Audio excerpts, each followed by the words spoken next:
네, 반갑습니다. 오늘 이제 육조단경 130쪽입니다. 130쪽에 이것도 아주 육조단경에서 상당히 유명한 잘 알려진 이런 말씀이고 육조단경의 핵심적인 가르침 가운데 하나입니다. 선지식들이요, 나의 이 법문은 본래부터 무념을 종으로 삼고 무상을 체로 삼으며 무주를 본으로 삼습니다 라고 했어요. 무념하면 이제 생각이 없다 이거죠. 생각 없음, 무념을 종으로 삼는다, 근본, 으뜸으로 삼는다. 그리고 무상, 모양 없음을 체, 바탕으로 삼는다. 그리고 무주, 머무는 것 없음, 머무는 바 없음을 본, 근본으로 삼는다. 여기서 무념은 종이고 무상은 체고 무주는 본이구나 해서 종, 체, 본, 이게 각각 도대체 뭐가 다를까? 종은 뭐고 체는 뭐고 본은 뭘까? 이게 중요한 게 아니에요. 다 같은 말이죠. 으뜸, 바탕, 근본 다 같은 얘기예요. 그러니까 이 공부는, 이 법은 무념, 무상, 무주의 이 세 가지 어떤 특징을 지니고 있단 말이죠. 이제 이 뒤에 자세히 나오니까 간단하게만 먼저 살펴본다면, 무념이라는 건 생각 없다 이거잖아요. 근데 생각 없다 이 말은 쉽게 말하면 분별이 없다 이 소리예요. 분별, 망상이 없다 이 소리인데, 분별이 없으면 살 수가 없죠. 사람은 분별이 없으면, 사람이 분별력이 있어야지 갈 때 갈 줄 알고 올 때 올 줄 알고 배고플 때 밥 먹을 줄 알고 집도 찾아갈 줄 알잖아요. 지하철 몇 번 타고 가야 우리 집까지 가는지를 알고 언제 내가 내려야 되는 줄 알아야, 그게 다 생각이고 분별이잖아요. 그러니까 이 무념이라는 것은 아예 없다는 게 아니라,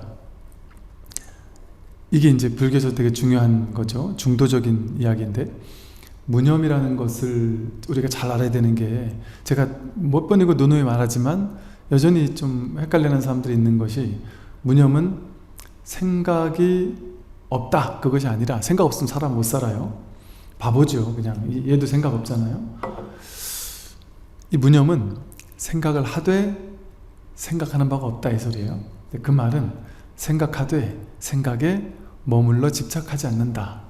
생각의 실체를 분명히 깨달아서 생각이 실질적이거나 실체적이거나 어떤 실체적인 무언가가 아니다라는 사실을 아는 거죠.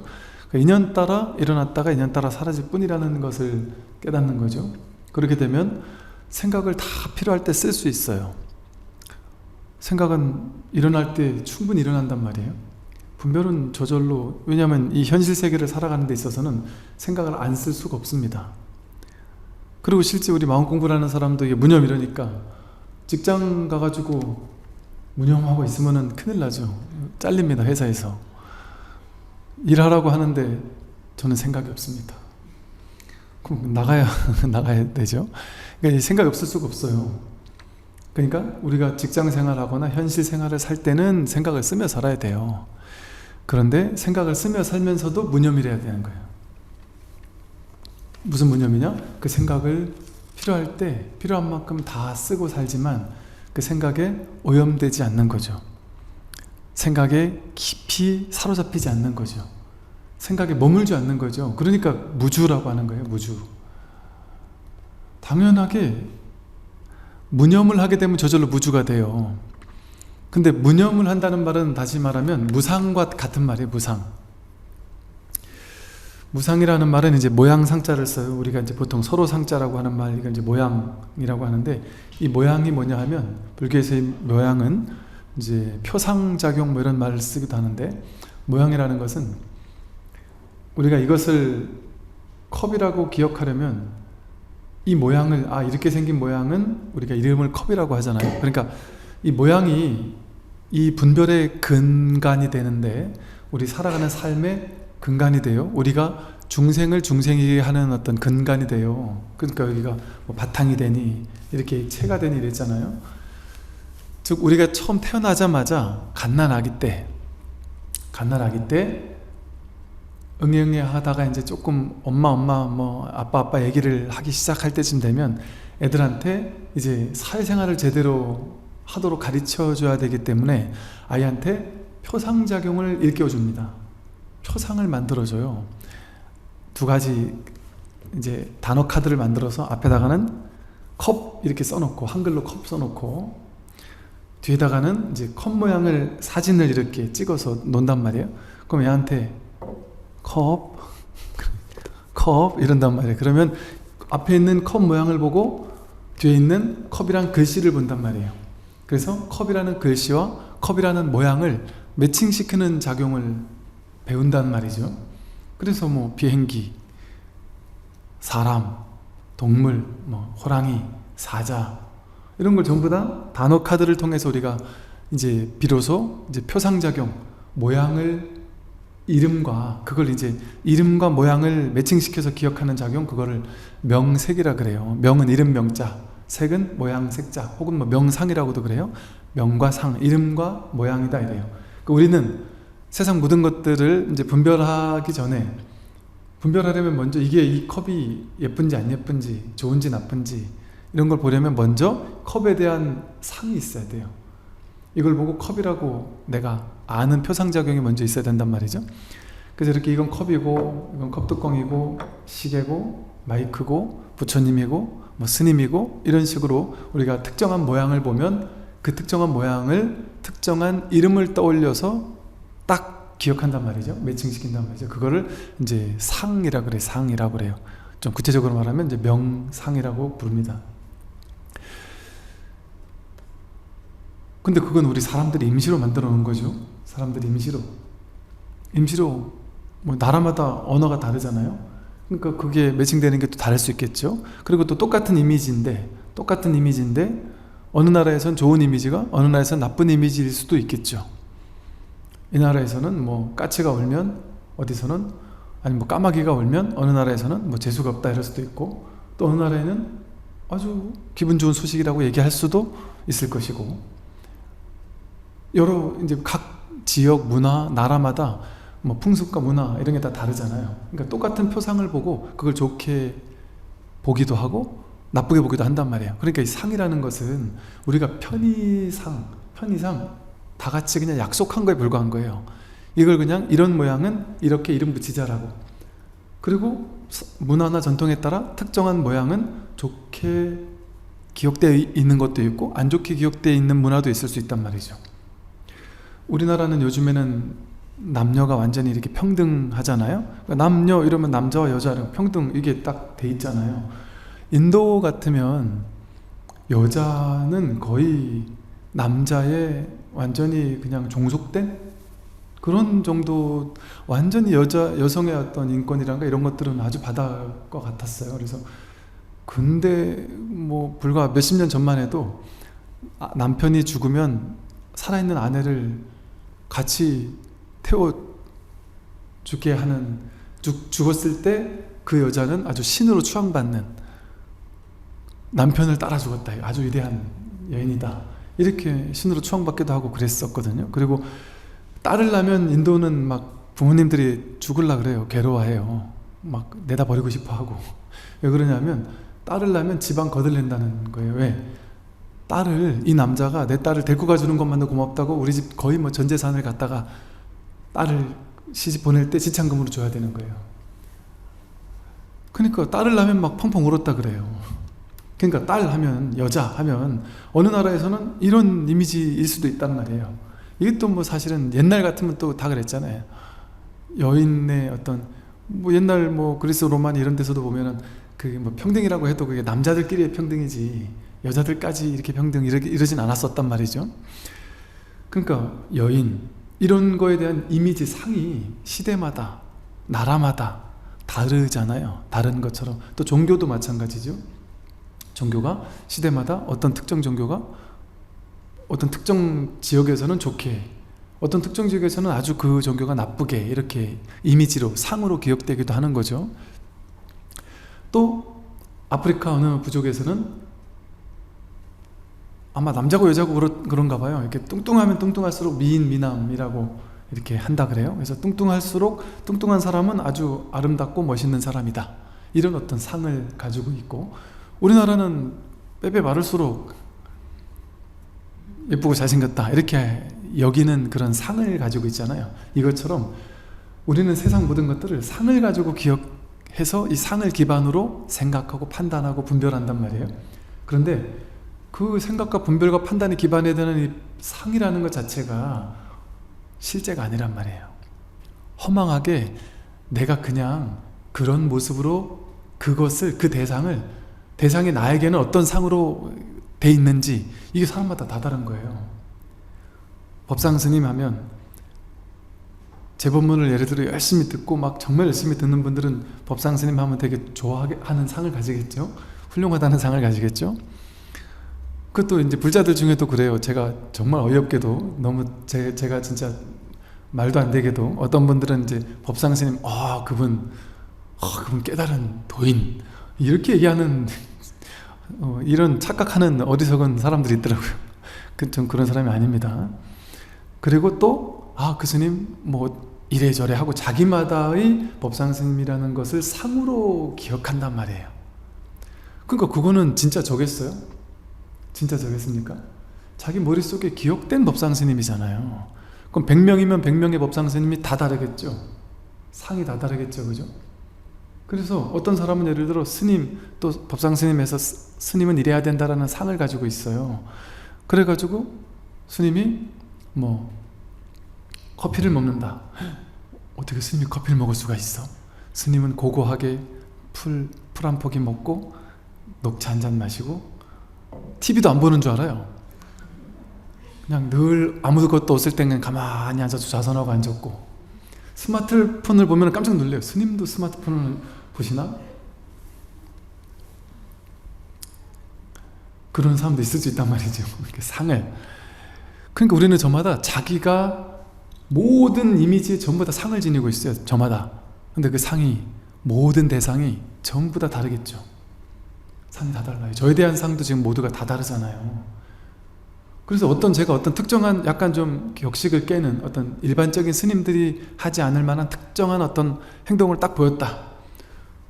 그러면은 어떤 분들은 되게 충격받을 수도 있죠. 야, 스님이 어떻게 저러지? 이렇게 충격받을 수도 있고, 어떤 분들은 야, 역시 요즘 스님이야. 요즘 스님들은 역시 좀 다르다. 이렇게 좋아하는 사람도 있단 말이죠. 그러니까 이제 제가 요즘 젊은 스님 중에 저도 좀 이제 저도 젊지만 저보다 더 젊은 스님들 보면 저도 좀 깜짝 놀랄 때가 있거든요. 지금 20대 스님들을 보다 보니까 이게 옛날하고 다른 거예요. 자기가 잘하는 거 있잖아요. 이게 좀 겸손하게, 아닙니다. 저도 모릅니다. 저도 못합니다. 이러지 않더라니까요. 당당하게 내가 잘한다, 난 이게 잘났다, 딱 얘기를 하더라고요. 근데 너무 멋있어 보이는 거예요. 저는 그렇게 대놓고는 은근슬쩍 내 자랑은 해도 어릴 때부터 우리 어른들은, 그죠? 대놓고 내 자랑을 딱 하지는 않잖아요. 근데 이 젊은 스님을 딱 만났는데 당신, 난 이런 사람이다 하고 딱 얘기를 하는데, 야, 요즘 사람들은 다르구나. 한편으로는 또 좀 멋있어 보이더라고요. 그리고 요즘에 어찌 보면 좀 옛날에 강한 아버님 밑에서 억눌려 사는 사람들은 이 권위를 좀 두려워하거든요. 무서워하거든요. 요즘 사람들은 부모님과 친구처럼 지내니까 아무리 높은 사람은 두려워하지 않아요. 그러니까 그런 사람을 만나 보니까 아무리 뭐 높은 사람 이런 거 소용없어요. 그냥 자기 할 말 다 하고. 그게 이게 너무 또 멋있더라고요, 한편으로. 우리는 그렇게 못 살아봤는데. 그러면 그걸 보고, 스님이 좀 겸손한 맛이 있어야지, 스님이 자기가 잘났다고 이렇게 얘기한다, 이렇게 얘기하면 되겠냔 말이죠. 그것도 자기 생각 아니냔 말이에요. 자기 생각 아니겠어요? 똑부러지게 할 말은 딱 하고 걔는 기다 아니면 아니다 이런 게 날 수도 있단 말이죠. 또 그게 아닐 수도 있고, 그러니까 즉 그래서 옳고 그른 건 없는 거예요. 근데 우리는 저마다 이런 대상만 모양을 지니고 있는 게 아니고요, 스님에 대한 모양을 머릿속에 이미지로 그려놔요. 산을 그려놔요. 스님은 이래야 돼, 교수님들은 이래야 돼, 또 뭐 선생님은 이래야 돼, 이런 나름대로의 상을 다 가지고 있잖아요. 그래 놓고서 그 상에 맞지 않는다고 해서 상대방을 미워하고 싫어하고 시기 질투하거나 이럴 수도 있단 말이죠. 그건 다 자기가 머릿속에서 만들어 놓은 상이에요. 보수, 진보라는 이름에 보수는 이런 상, 진보는 이런 이미지를 자기마다 가지고 있겠죠. 사람마다 보수와 진보에 대한 이미지는 다 다르겠죠. 어떤 사람은 보수를 되게 좋아하는 너무 좋은 이미지고, 어떤 사람은 보수를 너무 싫어하면서 진보를 좋아하는 이미지일 수 있겠죠. 두 사람이 만나면 똑같은 얘기를 하고 있는데 전혀 평행성을 긋겠죠. 똑같은 정치인을 얘기하는데 이 사람은 너무 좋아하고 이 사람은 너무 싫어할 수 있겠죠. 왜? 똑같은 사람을 얘기하는데도 전혀 극과 극의 평가를 한단 말이에요. 왜 그럴까요? 상이 다르기 때문에. 저마다 머릿속에 그 대상에 대한 이미지가 사람마다 다 다르기 때문에. 근데 이건 이런 대상만 그런 게 아니라 그랬어요. 사랑의 이미지가 다 달라요, 사람마다.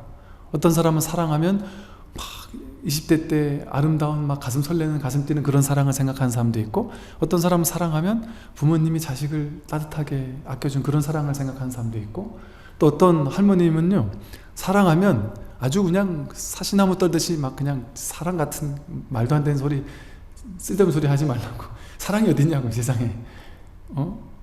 그 뭐 그런 낭만적인 할아버지는 없다, 그런 놈들은 없다 세상에. 그거 다 자기 머릿속 이미지다, 그렇게 얘기하는 분도 계실 수 있단 말이에요. 확 내가 된통 사랑에 대고 나면, 당하고 나면 사랑도 다 쓸데없다 이렇게 생각할 수도 있단 말이죠. 그러니까 즉 이 어떤 뭐 정신적인 이미지 있잖아요. 꼭 이런 모양이 없는 어떤 정신적인 이름들, 질투, 뭐 사랑, 미움, 뭐 이런 성공, 가난, 이런 이미지 있잖아요. 그것도 자기마다의 사양이 다 달라요. 나 성공했어 이런단 말이에요. 근데 자기 머릿속에서 성공은, 자기는 때거리도 없이 살았기 때문에 내 머릿속에서 성공은 내가 전 재산 1억만 벌 수 있으면 나는 성공했다라고 생각하는 사람은 1억을 딱 벌었기 때문에 엄청 뿌듯한 마음으로 성공했어 한단 말이죠. 옆에 있는 친구가 성공했다고 하도 그러길래, 너 얼마나 벌었길래 성공했어? 1억, 내가 지금 통장 1억 있다. 이 친구는 어이가 없을 수도 있죠. 나는 지금 한 100억 있는데. 상이 다른 거죠, 완전히. 부자라는 그 말, 부자라는 이미지에 대한 상이 완전 다른 거예요. 그러니까 지금 우리가요, 이 세상이 이렇게 잘 유지되는 게 신기한 거예요. TV에서 뉴스 하나가 나와도 그 뉴스에 대해서 사람이 백이면 백 전부 다 다른 해석을 해요. 뭐 무슨 증시가 오른다 내린다, 무슨 금리가 오른다 내린다, 이거 하나 가지고 사람마다 다 다른 판단을 한다니까요. 자기를 기준으로 나에게 도움이 되느냐 안 되느냐 이런 걸 또 판단하고 하잖아요. 그러니까 그 똑같은 말, 개념, 언어가 사람마다 다 다른 이미지로 기억돼 있어요. 저를 보고서 어떤 기독교 서점에 있는 주인분이 저를 보고 너무 불쌍한 표정을, 측은한 표정을 지면서 첫 마디가 그거였다니까요. 책을 가지고 골라가지고 이렇게 계산서 했더니, 근데 그게 제가 기분 나쁘지가 않았어요. 정말 진심으로 하는 말인 것 같아서 저를 너무 불쌍해한 표정으로 보면서 어쩌다 이렇게 되셨어요. 그 말을 듣고 저도 사실 그때 되게 놀랐어요. 이렇게 생각하는 사람도 있을 수 있구나. 그 스님이라는 상이 그분에게는 그렇게 이렇게 이미지가 돼 있을 수도 있겠죠, 그죠? 그리고 또 제가 처음 출가할 때만 해도 그 당시 이런 말 해도 되나? 그 당시 일부, 아주 극소수의, 지금은 다 나갔겠죠. 그 당시 IMF형 스님이 일부 있었다 그랬는 말도 들렸었어요. 그러니까 너무 힘드니까, 사는 게 너무 힘드니까 이제 도저히 안 되겠다 해가 출가하신 분, IMF형 스님이다, 나쁜 거 아니에요. 왜? 사람은 왜 출가하겠어요? 괴로움을 딱 직면할 때, 이 괴로움에서 벗어나야 되겠다라는 뭔가 정신적인 딱 전환이 있을 때 그때 출가하거든요. 그게 출가 정신이에요. 그걸 얕잡아 볼 일이 아니란 말이에요. 어쨌든 이와 같이 우리는 머릿속에 저마다 이 세상 모든 것에 대한 낱낱이 모든 것에 대한 자기만의 상, 모양, 이미지를 붙잡고 사는 거예요. 그러니까 여러분은 세상을 있는 그대로 못 본다니까요. 자기 상으로 해석해서 보지. 멀쩡한 한 사람을 보고 나서 첫인상을 딱 보고 여러분 판단 다 하죠. 아, 저 사람 재수없게 생겼어. 믿음이 안 가. 느끼해. 아, 저런 놈들이 사기 잘 쳐. 예를 들어. 온갖 자기마다의 상을 가지고 그 사람을 본단 말이에요. 첫인상만 가지고도 판단한단 말이에요. 또 하루 이틀 지나 같이 살아보고 나면 또 판단이 달라지고 사람마다 다 판단이 다 달라져요. 제가 맨날 그 얘기를 하잖아요. 여러분들이 남편과 자식을 데리고 산다. 남편을 안 본다니까요. 남편을 있는 그대로의 남편을 있는 그대로 못 본다니까요. 내 머릿속에 내 상으로 기억된 내가 이 남편과의 삶 속에서 강렬했던 어떤 특정한 상들, 모양들이 사진 찍혀 있잖아요. 내가 결혼했을 때 그 당시 설레던 그 장면이 사진으로 딱 찍혀 있고, 남편이 나를 엄청 속 시끄럽게 해가지고 막 짜증나서 막 정말 죽이고 싶었던 그런 장면도 사진 찍혀서 내 안에 기억되어 있을 수 있단 말이에요. 그걸 상온이라 그래. 상온. 그래서 여러 가지 장면들이, 그 사람에 대한 이미지가 내 머릿속에 아주 수많은 사진으로 자동으로 이렇게 딱 내 머리라는 컴퓨터 속에 싹 기억돼 저장돼 있단 말이에요. 그 상이, 무수히 많은 상들이. 그러니까 이제 복잡한 거예요. 한편으로 보면 저 싫다는 느낌도 들 수 있고, 또 한편으로는 측은함, 그래도 좋은 느낌과 싫은 느낌이 동시에 같이 든다니까요. 왜? 그 상이 내 안에 이렇게 집적되어 있으니까, 쌓여 있으니까 그 여러 가지 상들이 막 복잡하게 연이어 있는 거거든요. 그래서 우리는 지금 법회 끝나고 다 집에 돌아가면 남편을 딱 보자마자 그 남편을 만나는 게 아니라 내 머릿속에 내가 기억해놨던, 내가 사진 찍어놨던 그 표상들이라는 필터를 통해서 그 사람을 보는 거예요. 그러니까 그 사람이 예를 들어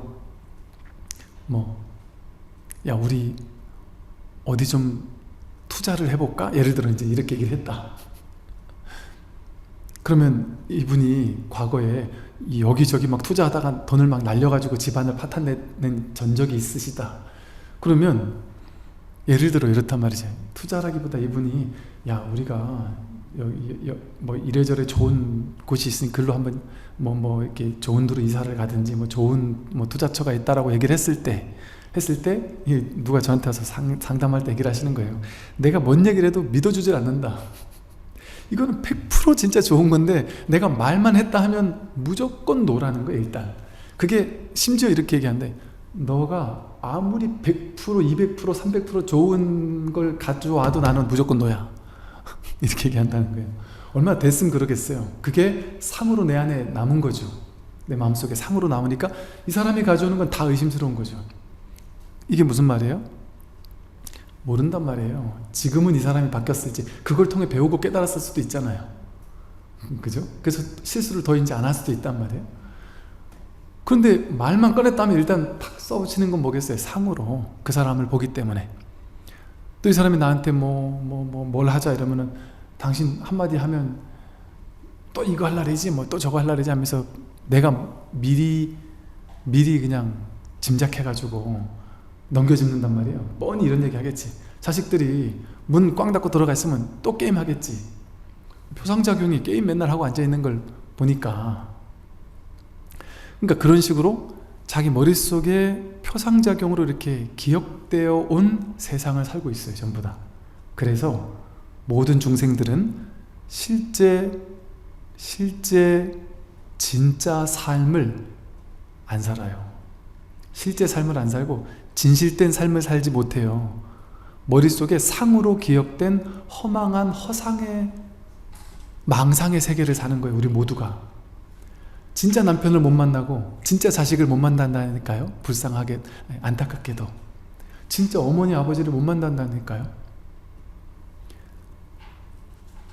모든 회사 사람들을 만날 때 내 머릿속에 이미지 상으로 그 사람을 만나요. 그게 좋은 상이든 나쁜 상이든 상관없이 저마다 자기 마음속의 필터로 기억되는 걸 만나는 거예요. 그러니까 이게 트라우마라고 하죠. 옛날에 어떤 트라우마처럼 이 상이 강력하게 강력하게 어떤 남아가지고 이게 이제 내 인생에 어떤 장애를 가져올 때쯤 되면 이걸 이제 업장이라고도 하고 트라우마라고도 한단 말이에요. 그러니까 어떤 큰 상처가 있는 사람은 좀처럼 치유가 안 돼요. 사람들 많은 곳에 못 가는 사람들 있잖아요. 그 사람들 많은 곳에 이렇게 서 있지도 못해요. 막 초조해가지고 불안해가지고. 비행기 타면 막 공황장애 같은 오는 사람들 있잖아요. 그런 사람들 비행기를 못 탄다니까요. 지금 진짜 못하는지는 알 수 없는데 옛날에 내가 못 탔던 그 상을 쥐고 있으면 지금 사실은 다 나았어도 그 상황이 되면 똑같이 그 상황이 벌어지기가 쉽습니다. 왜? 마음에서 만드는 거기 때문에 그래요. 마음에서 만들어내는 거기 때문에. 제가 놀라운 경험을 옛날에 했다니까요. 제가 침을 못 맞았어요. 어릴 때 할머니가 워낙 침을 놓는 분이라서 침을 맨날 놓으니까 너무 무서워서 침만 놓는다면 도망갔던 기억이 나요. 그러니까 제가 침 놓는 걸 되게 무서워했었던 것 같아요. 어렸을 때. 근데 이제 출가하고 나서 이렇게 뭐 부득이하게 이렇게 뭐 침 맞을 일이 있어가지고 몇 번 침 맞으러 갔었어요. 근데 그때는 이제는 뭐 그 어릴 때 기억이니까 그런 건 다 잊고 뭐 침 맞는 게 뭐 별 거겠나 하고 맞았더니 별로 안 아프더라고. 그래서 몇 번 맞아 보니까 이제 침 맞는 게 안 아픈 게 아니라 시원하대요. 희한하대. 침 맞는 게 시원하더라고요. 뭐 맞고 나니까 시원해서 이제는 이렇게 얇게 침 놔주는 데는 안 가게 되더라고요. 세게 침 놔주는데 오히려 가게 되더란 말이죠. 그래서 그날도 그냥 평소처럼 가가지고 이제 침을 맞았어요. 침을 맞았는데 그날 맨날 똑같이 침 맞다가 너무 시원하게 침 맞다가 그날 침을 맞다가 문득 한 생각. 어릴 때 할머니가 나를 침을 아버지 어머니가 붙잡아가지고 막 침을 놓던 그 기억이 떠오르면서 너무 그때 충격적이어가지고 막 그 장면이 살짝 떠올랐어요. 그 장면이 떠오르고 나서 이분이 침을 놓고 있는데 갑자기 몸에 막 식은땀이 나는 거예요. 그날 갑자기. 그 상을 떠올리는 것만으로도 지금 이 몸이 반응을 한단 말이에요. 그때 당시의 기억이 탁 떠오를 수도 있단 말이죠. 이거와 비슷하게 우리는 이게 이제 이런 특정한 상이면 상관이 없는데 제가 이 말을 이렇게 길게 한 이유가 뭐겠습니까? 우리는 이 세상 모든 것을 바라볼 때 자기만의 상을 가지고 자기만이 가지고 있는 유일한 나만이 가지고 있는 내 필터를 가지고 이 세상 모든 것을 걸러서 보는 거예요. 왜곡해서 보는, 색안경을 통해서 걸러서 본단 말이에요. 그러니까 사실은 남들과 대화가 되는 게 신기한 거예요. 되는 게 신기한 거죠. 그나마 우리가 사람들이 성격이 그래도 좋으니까 좀 나와 생각이 틀려도 틀린 사람도 있는갑다 하고 어느 정도 이렇게 받아들이니까 사는 거지. 근데 속으로 저 사람은 진짜 난 이해를 못하겠어 하는 사람들 많잖아요. 그 사람은 어떨까요? 내가 도저히 이해를 못하겠을 수 있어요. 그리고 그 사람이 살아온 삶에서 장면을 찍어 놓은 거예요. 상을 찍어 놓은 거예요. 사진을 찍어 놨단 말이에요. 그게 업식이라 그래요. 업장이라고도 그러고. 업이라는 삶의 경험이 의식으로 자리 잡았단 말이에요. 그러니까 이런 건 나쁜 거, 저런 건 좋은 거, 불교는 좋은 거, 뭐 타종교는 안 좋은 거라든지, 아니면 이렇게 생긴 사람은 사기를 잘 친다 라든지, 내 남편은 이런 점은 좋은데 저런 점은 나쁘다라든지, 뭐 이런 식의 상을 가지고 이 세상 모든 걸 그렇게 본단 말이죠. 세상 전체를. 그러니까 우리는 한 번도 있는 그대로를 있는 그대로 본 적이 없습니다. 불교의 핵심이 사성제고, 사성제의 실천의 핵심이 팔정도죠. 팔정도의 첫 번째면서 전체를 아우르는 핵심이 정견입니다. 정견은 좀 쉽게 말하면 있는 그대로를 있는 그대로 보는 거예요. 그거는 상으로 걸러서 보지 않는 거예요. 상이라는 기본 데이터, 이 표상작용이라는 데이터를 가지고 걸러서 보지 않는 것, 그게 정견하는 거예요. 제가 대학교 다닐 때 무슨 뭐 회장 선거를 나갈 때 그 모토를 그렇게 했던 기억이 나요. 있는 그대로를 있는 그대로 보는 제 몇 대 무슨 학생회 회장 이렇게 술만 했던 기억이 나요. 그때 그 정견에 꽂혀 있어요. 정견에. 야, 있는 그대로 보는 게 이렇게 중요하구나. 그런데 우리는 그걸 딱 들으면 있는 그대로 본다? 나 있는 그대로 보는데. 아, 맞아 하기야, 나는 있는 그대로 보는데 사람들은 진짜 이상하게 보더라. 사람들은 다 잘못된 시선으로 보더라. 왜곡된 시선으로 보더라. 있는 그대로 좀 봐야 돼. 아, 저 어리석은 사람들. 그러면서 자기가 그렇게 본단 말이에요. 좋은 쪽으로 보는 것도 왜곡이고요, 나쁜 쪽으로 보는 것도 왜곡이에요. 세상에는 좋은 것도 없고 나쁜 것도 없습니다. 있는 그대로밖에 없어요. 선도 없고 악도 없어요. 좋은 대상도 없고 나쁜 대상도 없어요. 그냥 있는 그대로밖에 없어요. 아무런 판단 분별을 할 수가 없습니다. 근데 이 상으로 표상을 가지고 보게 되면 이제 나다 하는 상이 생기고 또 너다 하는 상이 생기고 좋은 거 나쁜 거라는 상이 생기고, 그러니까 이 두 가지를 서로 비교 분별해서 그 대상을 파악해서 알려고 해요. 그게 분별심이에요. 이 표상이라는 기본 데이터를 가지고 아르마리를 만든단 말이에요. 그게 이제 반야신경에서 말하면 수상행식에서 상온과 식온이에요. 상온이라는 표상작용이라는 데이터와 수온이라는 느낌, 그 표상을 지어놓으면 표상마다 다 느낌이 다르잖아요. 그 느낌이라는 기본 두 가지 데이터를 가지고 최종적으로 식이라는 마음이 의식한단 말이에요. 이걸 분별심, 분별식이라 그래요. 이 식이 일으키는 모든 생각들, 그거를 념이라 그래요. 념. 그래서 무념하면은 분별심, 식, 반야심경에는 오온, 개공, 도, 일체고액이라고 나오잖아요. 거기서 쉽게 말해서 색, 즉, 시공, 색불이공, 공불이색, 색즉시공, 공즉시색, 수상행식, 역부여시, 수상행식이 다 공하다라는 얘기잖아요. 여기서 말하는 무념과 무상은 수상행식 가운데 상온도 공하고 식온도 공하다, 쉽게 말해 이 소리예요.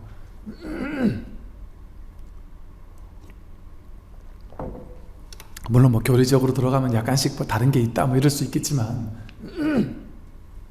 그래서 이렇게 저마다의 상을 가지고 세상을 바라보면서 분별을 하는데, 또 분별도 마찬가지예요. 저마다 다른 분별을 해요. 똑같은 대상에 표상도 다르지만 표상에 대해서 분별이 또 다 달라요. 그걸 바라보는 자기만의 분별 의식이 다 다르단 말이에요. 어떤 사람은 A라는 사람을 좋아하고 어떤 사람을 싫어하고, 어떤 사람은 어떤 특정한 이념이나 사상을 좋아하고 어떤 사람은 싫어하고, 어떤 사람은 저 사람 사기꾼이라고 하고 어떤 사람은 열렬한 신자가 되기도 한단 말이에요. 다 이단 종교에 그러기도 하잖아요. 그와 같이 상에 우리는 얽매여서 사는 존재들이고, 또 이 분별심에 얽매여 사는 존재란 말이죠. 그래서 이 육조단경에서 하는 말은, 그러니까 이 무상이라는 말, 상에 얽매여서는 안 된다라는 말을 대표적으로 하고 있는 경전이 금강경이에요. 아상, 인상, 중생상, 수자상을 타파해라. 상을 깨는 가르침을 설하는 게 금강경이죠. 그리고 이제 나머지 경전들은 대부분이 이제 식을 깨는 무념을 얘기하는 거죠. 그래서 여기서는 이제 무념을 종으로 하고 무상을 채로 하고 무주를 본으로 한다 그랬는데, 이렇게 무상과 무념을 실천한다면 어떤 상에도 걸림없고 어떤 생각도 일으키더라도 거기 끌려가지 않는다면, 무상과 무념을 실천하게 된다면 저절로 무주가 돼요. 머무르지 않게 되죠. 집착하지 않게 된단 말이에요. 머물러 집착하지 않는다. 그냥 흘러갈 뿐이에요. 재행무상으로. 어디도 머물 게 없어요. 머물러서 집착할 만한 게 아무것도 없습니다. 어떤 생각에도 집착하지 않는단 말이에요. 그냥 왔다 갈 뿐이에요. 모든 생각, 표상, 그것들을 써먹을 줄 알아도 거기에 머물러 집착하진 않는다. 특정한 표상에 내가 머무르지 않는 거예요. 특정한 생각, 가치관 이런 거에 머물러서 이것만이 절대 진리야 라고 얘기하지 않습니다. 어떤 표상에도, 어떤 생각, 관념, 개념에도 머물러 집착하지 않게 되죠. 자유롭게 흘러가는 삶을 살게 된단 말이죠. 무념, 무상, 무주를 실천하게 되면. 그러면 정말 뭐랄까, 자유로워지죠. 어디에도 걸림이 없으니까. 걸림이 없으니까. 상에 얽매이지 않고 상을 빼고 생각을 빼고 어디도 머무는 법 없이 어디도 집착하는 법 없이 이걸 한번 보세요. 무념, 무상, 무주로 이걸 보면 뭐죠? 컵이라고 하면 벌써 상이잖아요. 그죠? 예쁜 컵 하면 벌써 예쁜 하고 분별했잖아요. 분별하니까 그건 벌써 생각이 일어난 거죠. 무념이 아니란 말이에요. 그럼 뭘까요 이거는? 컵이에요. 무념으로 하면 이건 컵이 아니잖아요. 그런데 무념으로 하면 이게 컵이에요. 왜 그럴까요? 컵이라는 거는 무상이죠. 상이죠. 상이죠. 그죠? 제가 컵이라고 얘기하면 벌써 상에 얽매인 거잖아요. 그죠? 그런데 제가 뭐라 그랬어요? 무념과 무상은 아예 생각도 없고 표상도 없는 게 아니라 그랬죠? 있으되 없는 거라 그랬죠? 있으되 거기 걸리지 않고 머무는 법 없이 마음을 내는 거라 그랬잖아요.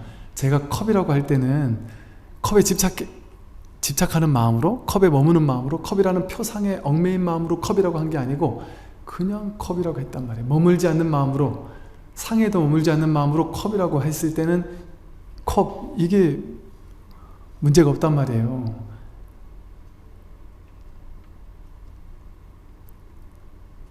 그래서 무념, 무상, 무주로 바라보면 볼 때, 들을 때 어떤 상도 개입시키지 않고 어떤 생각도 개입시키지 않고 이 소리는 어떻게 들리세요? 이 소리가 상을 개입시키지 않고 스님이 저 앞에서 나는 소리구나 그 생각이죠. 이게 진짜 저 앞에서 나는 소리예요? 여러분 지금 여기 귓전에서 이게 울리지 않아요? 그럼 이게 저 앞에서 나는 소리는 일단 생각이죠. 위치를 이렇게 생각으로 이렇게 분별한 거잖아요. 생각 개입시키지 말고 저 앞에 있는 스님이 컵을 두들기는 소리가 여기까지 들리는구나. 이거 다 생각이죠. 그죠? 그 생각 다 빼고 소리가 저 기침 소리와 이 컵 소리 이게 다르지 하는 건 모양이죠. 모양. 상이죠. 상. 모양을 가지고 분별하는 거죠. 상을 빼면 어때요? 저 기침 소리와 애취하는 기침 소리와 이 소리가 상을 빼면 다르지 않죠? 다르지 않죠? 상을 빼고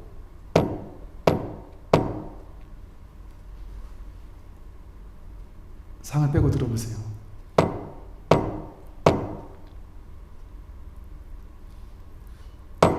상을 빼고 들으면 상과 념을 빼고 들으면 이 소리에도 머물지 않고 무념 무상 무주로서 이 소리를 들으면 그냥 이것뿐이에요. 아무 해석할 필요 없는, 분별할 것 없는, 그냥 이게 진짜로 살아있는 거잖아요. 진짜잖아요. 진짜. 이건 진짜죠. 상 아니죠.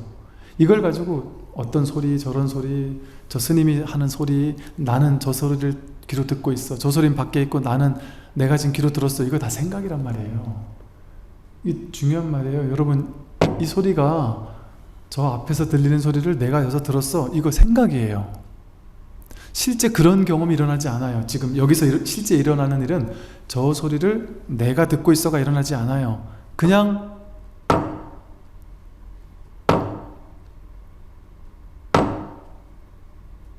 굳이 말로 표현하면 이거 하나가 통으로 그냥 이것뿐이죠. 통으로 이것뿐이란 말이에요. 여기는 저 소리를 내가 듣는다라는 주객으로 나뉘지 않아요. 그냥 이게 경험된단 말이에요. 그냥 이게 진짜란 말이에요. 이게 진짜 진실. 그러니까 진실은 이거예요. 이거 나머지는 개념 따라가고 모양 따라가고 말 따라가고 분별 따라가서 내가 중생의 분별로서 상으로서 세상을 바라보니까 좋은 일 있고 나쁜 일 있고 성공 있고 실패 있고 성공 있고 실패 이거 다 생각이고 개념이잖아요. 성공 실패가 어디 있어요? 늘 그냥 볼 뿐이고 들을 뿐이고 말할 뿐이고 생각할 뿐이고 행동할 뿐이고 매 순간 그럴 뿐이지. 오고 가는 게 어디 있어요? 오고 가는 게 어디 있습니까? 내가 온다라고 생각하고 간다라고 생각할 뿐이지. 제가 뭐 인도, 아프리카, 히말라야 다 가봐도 제가 한 거는 그냥 이거밖에 없어요. 이거 발로 한 발 한 발, 내 발등 위를 그냥 계속 왔다 갔다 한 거예요. 마치 그 헬스장에 가면은 이게 런닝머신을 제자리에서 맨날 걷듯이 1시간을 거기 위에서 걸어도 그냥 그 자리잖아요. 제가 부산에서 서울까지 차를 타고 오는데 진짜 왔냔 말이에요. 난 그냥 가만히 앉아 있었는데 왔다라는 생각이 일어날 뿐이지. 그러니까 어떤 사람에게 서울에서 부산까지 왔다 가는 건 엄청 먼 거리, 어떤 사람에게 서울 부산까지는 동네 같을 수도 있어요. 제가 미국에 갔을 때 보니까 워싱턴, 뉴욕, 보스턴 그냥 요쪽은 그냥 동네더라고요. 동네. 한국에 오니까 이렇게 먼 거리가. 그러니까 자기가 한 생각일 수 있단 말이에요. 한 생각. 한 생각에 따라 달라지잖아요. 달라지잖아요. 그럼 그게 진실이란 말이에요. 서울 부산이 멀어라는 게 진실이란 말이에요. 자기 생각이지. 이런 방식으로 우리는 삶의 모든 것을 개념 짓고 분별하고 헤아리고 판단하고 이해해서 그거를 진짜 삶이라고, 그 가짜 삶을 진짜 삶이라고 착각하며 그 삶 속에 사는 거예요. 그 삶은 어떤 삶일까요? 내가 생각, 개념, 분별로 만들어 놓은 환상의 세계, 내가 만든 메타버스의 세계예요. 요즘에 그 메타버스 맞죠, 이름이? 메타버스라 해가지고 이렇게 가상 공간에서 막 사람 캐릭터도 만들고 옷도 입고 빌딩도 짓고 땅도 사고 뭐 이러면서 거기서 뭘 한대요. 그래가지고 누가 저한테 스님도 이제 유튜브는 이제 좀 있으면 환불 갑니다. 메타버스에서 절을 짓고 메타버스에서 스님 캐릭터를 만들어서 거기다가 절을 하나 지셔야 돼요. 그러길래 거기다 절을 져요? 그랬더니 거기다가 절을 짓는 또 방법이 있대요. 그러려면 땅을 사야 된대요. 지금 땅이 싸니까 쌀 때 사야 된다는 거예요. 그게 뭔 말인지를 모르겠는 거예요, 도대체. 그래서 제가 깔아가지고 제페토인가? 그 네이버에 사는? 잠깐 한번 들어가 봤는데 아따 이거 참 제가 이게 두뇌 그런지 빨리 화가 안 와닿는 거예요. 뭐가 이게 복잡해요. 근데 요즘 젊은 친구들은 막 그걸 한다는 거예요. 그리고 앞으로 미래는 거기에서 실제 돈도 벌고 그 가상세계에서 뭘 다 한다는 거예요. 왜 사람들이 자꾸 그 짓을 할까요? 그 메타버스라는 가상세계가 지금 이 현실세계와 똑같아요. 이게 그거라니까요.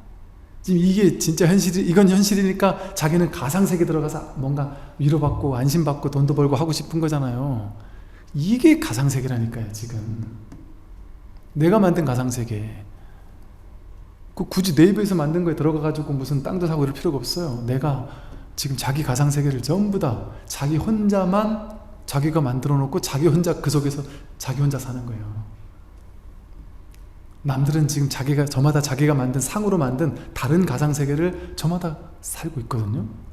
그래서 우리는 같은 세계를 다 같이 들어와서 살고 있다고 생각하잖아요. 아니라니까요.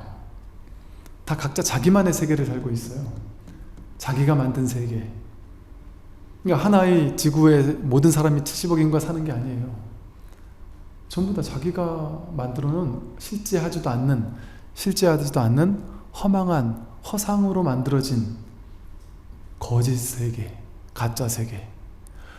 나는 가난해, 거짓이라니까요. 나는 부자야, 거짓이라니까요. 나는 잘생겼어, 거짓이라니까요.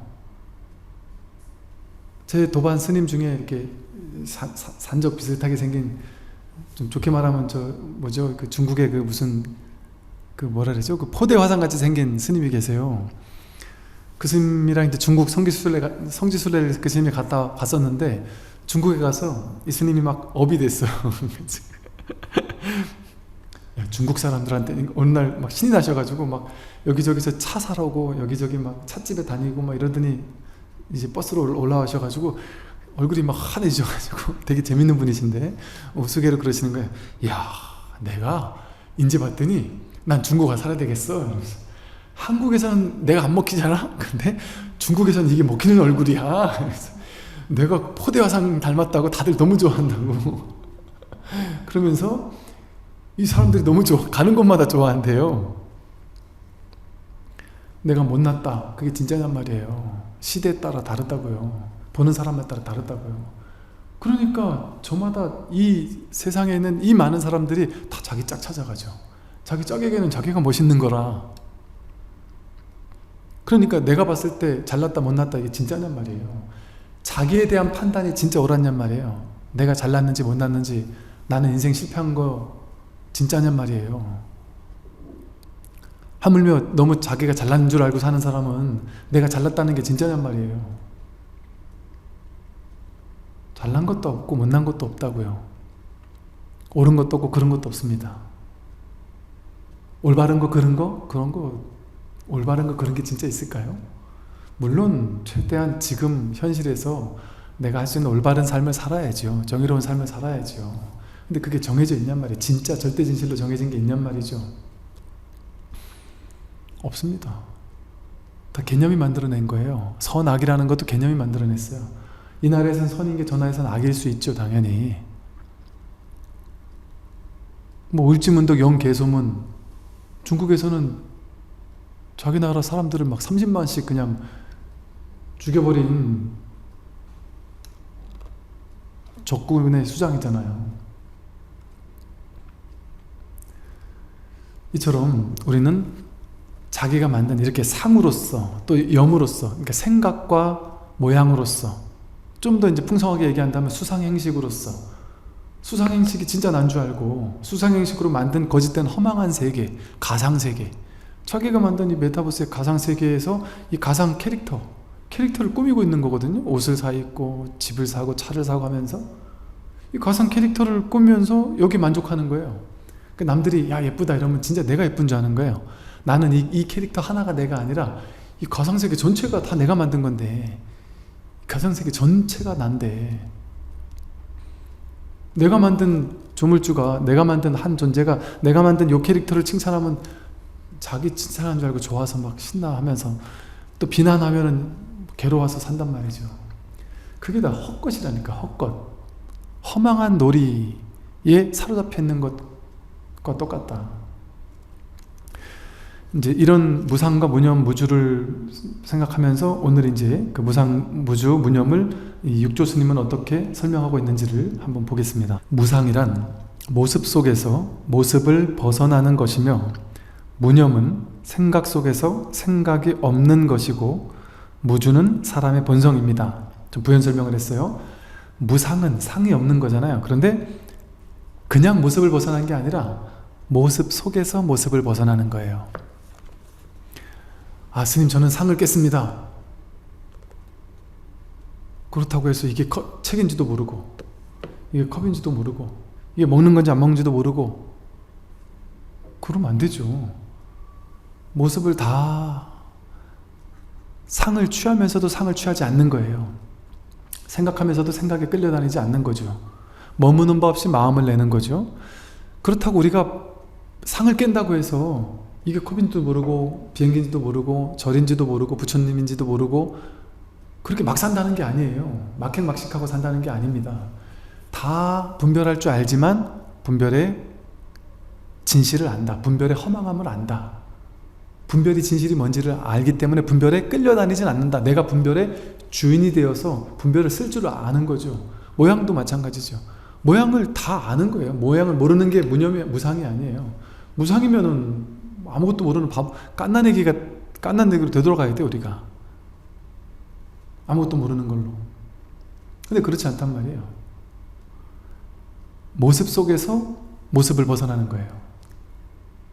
모습을 벗어나서 어디 아무 모양 없는 저 허공으로 사라지는 게 아니란 말이죠. 무상을 공부한다는 것이 그대로 무상, 상이 사라졌는데 상은 그대로 있어요. 상이 그대로 있는 채로 상이 사라지는, 그게 진짜 무상이다. 그래서 무상은 모습 속에서 모습을 벗어나는 것이며, 무념은 똑같아요. 생각 속에서 생각이 없는 것이다. 무념은 생각이 아예 없는 게 아니고, 생각은 다 하되 분별은 다 하되 분별이 없는 거예요. 없는 거란 말은 분별에 끌려다니지 않는다. 분별에 구속당하지 않는다. 분별에 집착하지 않는다. 분별이 실제가 아닌 것을 안다. 현실에서 써먹기 위해서 이 분별을 써먹긴 하지만, 필요에 따라 이렇게 말하긴 하지만, 나는 그런 거기에 끌려다니지 않는다. 예를 들어 지금 뭐 우리 회사에서 어떤 특정한 기준을 가지고 야 뭐 부자인지 가난한지를 예를 들어 우리 국가에서 뭐 재난지원금을 주려고 너가 지금 부자인지 아닌지를 판단하려고 한다. 몇십 프로까지 해서. 그럼 그거에 따라서 내가 부자인지 아닌지 말을 해야 되잖아요. 그러면 예를 든다면 뭐 말 안 해도 알아서 주겠지만 예를 든다면 아 나는 부자구나 하고 안 받든지 나는 가난하니까 받든지 그건 한단 말이죠. 상이 없어도 내가 가난한 줄 알고 받아야 되는 줄 안단 말이죠. 근데 내 마음에는 가난하다 부자다라는 생각이 없단 말이에요. 거기 걸리지 않는단 말이에요. 가난한 게 전혀 문제되지 않는단 말이죠. 부자도 문제되지 않는단 말. 이게 중요한 얘기예요. 가난에만 문제되지 않는 게 아니라 부자도 문제가 되지 않는다니까요. 불교 공부는 가난해져야 되는 줄 알아요. 아니라니까요. 가난하면서 가난에 걸리지 않고 가난하게 사는 거예요. 아름답게 멋있게. 그런데 그렇다고 우리가 막 일부러 가난해질 필요 있어요? 안 되죠. 부처님 제자들 상인들이 얼마나 많았는데요. 그 당시 바이샤 계급, 상인 계급들이 엄청 많았어요. 상인들에게 어떻게 하면 장사를 잘하는지, 임금에게, 크샤트리에게는 어떻게 하면 정치를 잘하는지를 다 설명해 줬단 말이에요.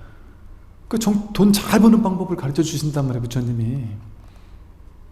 그들은 많이 벌어가지고 보시도 하고, 그랬단 말이에요, 서로. 돈 버는 게 나쁜 게 아니란 말이죠. 그러니까, 불교는 가난해야 되는 무소유 이게 아니에요.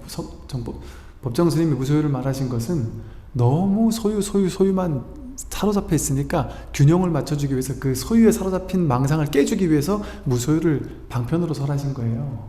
기가 막힌 방편이죠. 그러나 이제 지금은 제가 보니까 너무 불교는 무소유해야지만 돼 이렇게 생각한단 말이에요, 사람들이. 그러면 돈 있는 사람들은 누구에 구제할 거고 서울에 있는 사람들은 누구에 구제할 겁니까?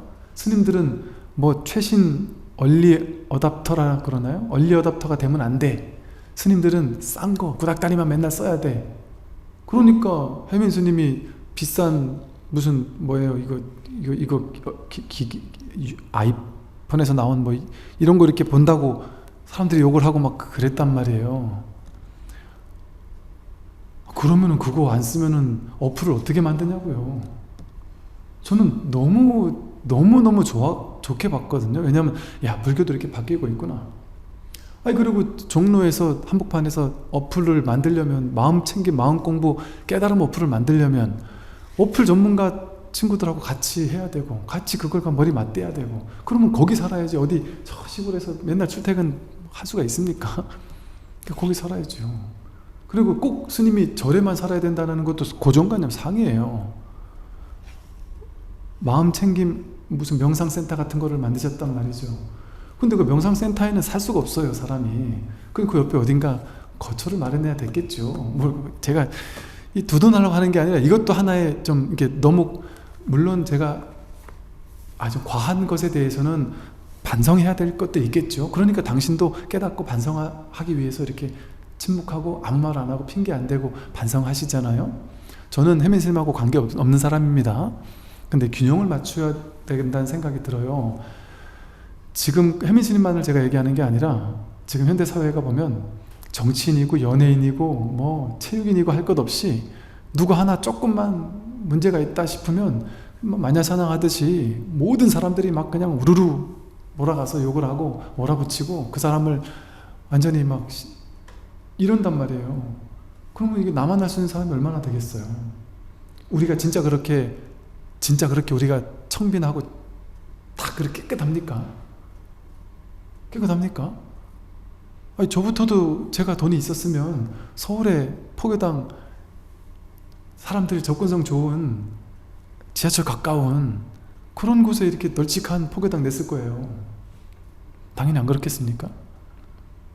그러니까 제가 이제 뭐 이런 것보다 좀 바뀌어야 되거든요. 지금 사실은 불교도 좀 바뀌어야 되고 그 고정관념 이런 것에 계속 따라가게 되면 이걸 누군가 이렇게 깨주는 스님들도 필요해요. 그리고 지금 젊은 스님들 그렇게 하고 계시는 분들 보고 저는 되게 응원을 하고 있거든요.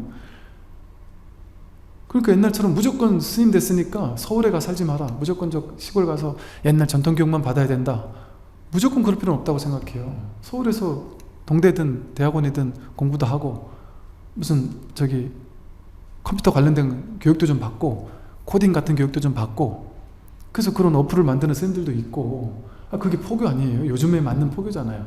메타버스에서 무슨 법당도 하나 짓는 스님도 나타나고 유튜브 하는 스님들도 있듯이 그러니까 이 현대 사회가 지금 이 사회 자체가 그런 사회잖아요. 그러다 보니까 그럴 수밖에 없죠. 그래서 그런 것들도 이제 한편은 있구나 하는 면들도 우리 불자분들이나 많은 분들이 그럴 수도 있겠구나 하는 것도 어느 정도는 좀 이해해야 되지 않을까 하는 생각도 좀 들더라고요. 그래서 제가 그냥 말씀을 드렸고요. 그래서 어디 갇히는 게 아니에요. 저는 정말 그게 좀 제가 그래서 사실은 이게 뭐 정단을 소속을 제가 나와버린 것도 어디에도 갇히고 싶지 않거든요. 저는 제가 스님이라는 스님을 이래야 된다는 거 이런 거 솔직히 가르치고 싶지 않아요. 제가 오죽했으면 아예 스님을 그만둘까 생각됐을 테니까요. 어떤 이름이 나를 규정짓는다? 그거는 별로 뭐 그렇게 사는 것도 나쁘진 않은데 꼭 그것만이 다할 수는 없거든요. 그래서 뭔가 그 상을 좀 깨야 돼요. 지금 이제 시대가 바뀌면 그만큼 우리가 그 고정관념 같은 그런 상도 깨야 되고 그러니까 옛날 방식대로만 하면 그냥 죽비 3번 치고 알겠습니까? 이게 법이에요. 그럼 내려간다니까요. 그냥 개성 한번 노래 한번 부르고 개성으로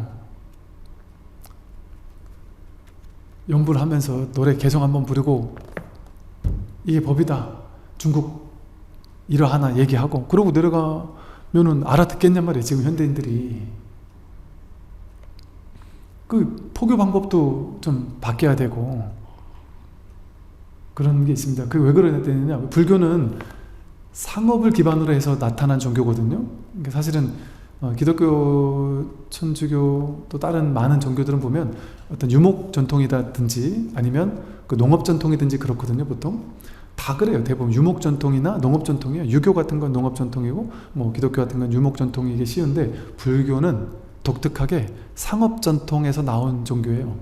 철이 발전하면서 철기가 막 되면서 이제 막 그 왕이 나오기 시작하고 그러면서 상업이 갑자기 막 출현하면서 시대적인 그 고정관념된 그 계급 사회가 깨지는 시대. 그래서 상업을 하는 사람들이 갑자기 등장하면서 시대가 막 확확 바뀌고 무역을 하고 그러면서 계급이 저 낮은 계급들이 갑자기 돈을 벌고 그러던 막 혼돈의 시대, 이런 막 긴박하게 세상이 바뀌는 시대, 그런 상업 전통의 시대에서 등장한 게 불교거든요. 그러니까 불교는 왜 이게 불교가 이런 데서 잘 먹힐까요?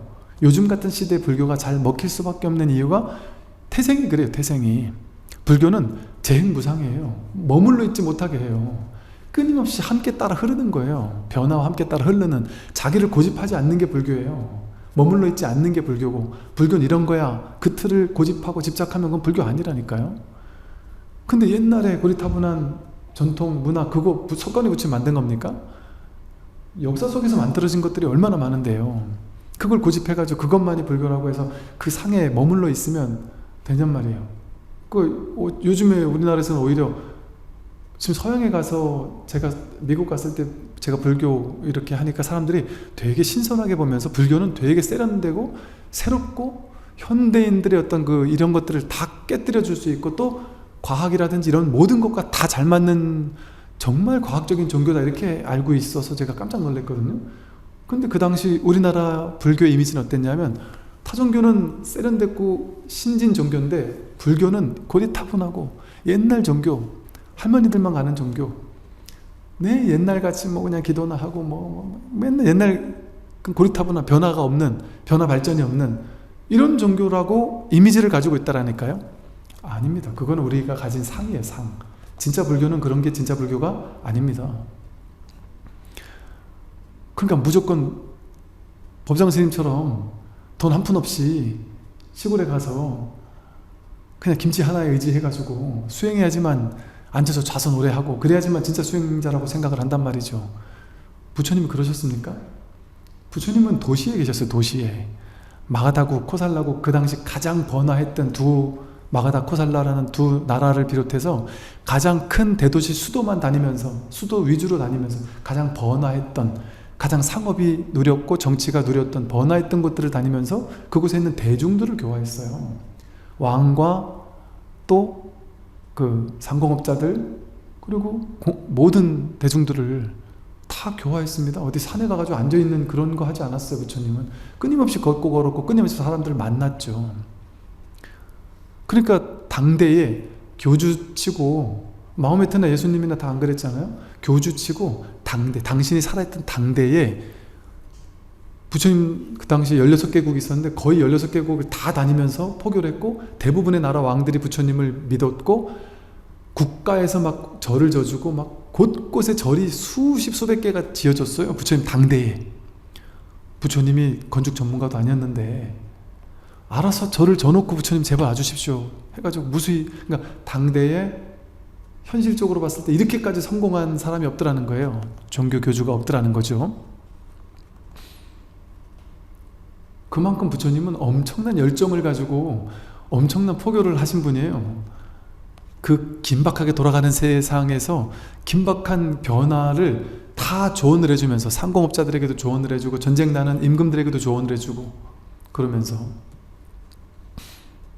그래서 이렇게 어떤 불교는 이런 거야 라는 고정된 옛날 고리타분한 상에 머물러 있기만 하는 게 전통 그거 아닙니다.